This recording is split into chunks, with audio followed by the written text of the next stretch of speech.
வணக்கம் நண்பர்களே, welcome to குட்டி இன்ஃபோ. சற்று முன் கலைஞர் மகளிர் உரிமை தொகை திட்டம் குறித்த மிக முக்கிய லேட்டஸ்ட் அப்டேட் தமிழக பெண்களுக்காக வெளியாகி உள்ளது.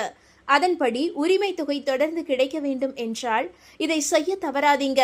திமுக, அதிமுக மற்றும் தமிழக வெற்றிக் கழகம் ஆகிய கட்சிகள் தாங்கள் ஆட்சிக்கு வந்தால் இந்த கலைஞர் மகளிர் உரிமை தொகையை அதிகரித்து தருவோம் என்று தேர்தல் வாக்குறுதியாக அறிவித்து உள்ளனர்.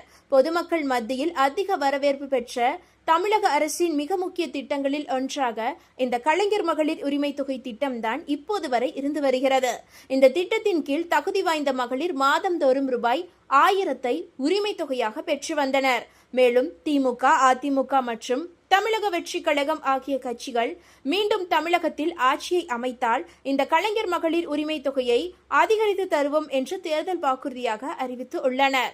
அதன் அடிப்படையில் அடுத்த முறை எந்த கட்சி ஆட்சிக்கு வந்தாலும் இப்போது கிடைக்கும் 1000 ரூபாயை விடவும் அடுத்த முறை அதிகம் கிடைக்கும் என்பது குறிப்பிடத்தக்கது.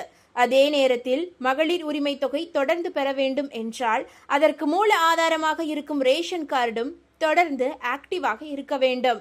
அந்த வகையில் தொடர்ந்து 3 மாதங்களுக்கு ரேஷன் கார்டை பயன்படுத்தாமல் பொருட்களையும் வாங்காமல் வைத்திருந்தால் அந்த கார்டு தானாகவே செயல் இழப்பு ஆகுவதற்கு அதிக வாய்ப்புகள் உள்ளன. அதன் பின்னர் சம்பந்தப்பட்ட அதிகாரிகளை அணுகி ரேஷன் பொருட்கள் வாங்காததற்கான காரணத்தை விளக்கி சொல்லி அதனை மீண்டும் ஆக்டிவ் செய்ய வேண்டும். அப்படி செய்தால் மட்டுமே மகளிர் உரிமை தொகை தொடர்ந்து கிடைக்க வாய்ப்பு இருக்கின்றது. அதேபோல மகளிர் உரிமை தொகை தொடர்ந்து கிடைக்க வேண்டும் என்றால் சிரமத்தை பொருட்படுத்தாமல் மாதந்தோறும் சரியாக முறையாக ரேஷன் கடையில் பொருட்களை வாங்கிக் கொள்ளுங்கள்.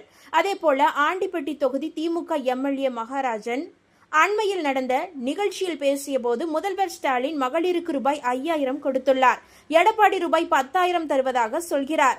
நான் சொல்கிறேன், என்னை முதல்வராக்கினால் மகளிருக்கு மாதம் 1 லட்சம் உதவித்தொகை தருவேன் என பேசியிருந்தார். இந்த பேச்சு சமூக வலைதளங்களில் வைரலானது. இது திமுகவினருக்கே ஆத்திரத்தை ஏற்படுத்தி உள்ளது. இந்த தகவல்கள் உங்களுக்கு பயனுள்ளதாக இருந்தால் மறக்காம இந்த வீடியோவை லைக் பண்ணி உங்களுடைய ஃப்ரெண்ட்ஸுக்கும் ஃபேமிலிக்கும் ஷேர் பண்ணி விட்டுருங்க. உரிமை தொகை திட்டம் குறித்த லேட்டஸ்ட் அப்டேட்டுகளை உடனுக்குடன் குயிக் அப்டேட்டுகளை தெரிந்து கொள்ள மறக்காம நம்மளுடைய இந்த குட்டி இன்ஃபோ சேனலை சப்ஸ்கிரைப் பண்ணி பக்கத்தில் இருக்க மினி பெல் ஐக்கானை கிளிக் பண்ணி வச்சுக்கோங்க. நன்றி நண்பர்களே.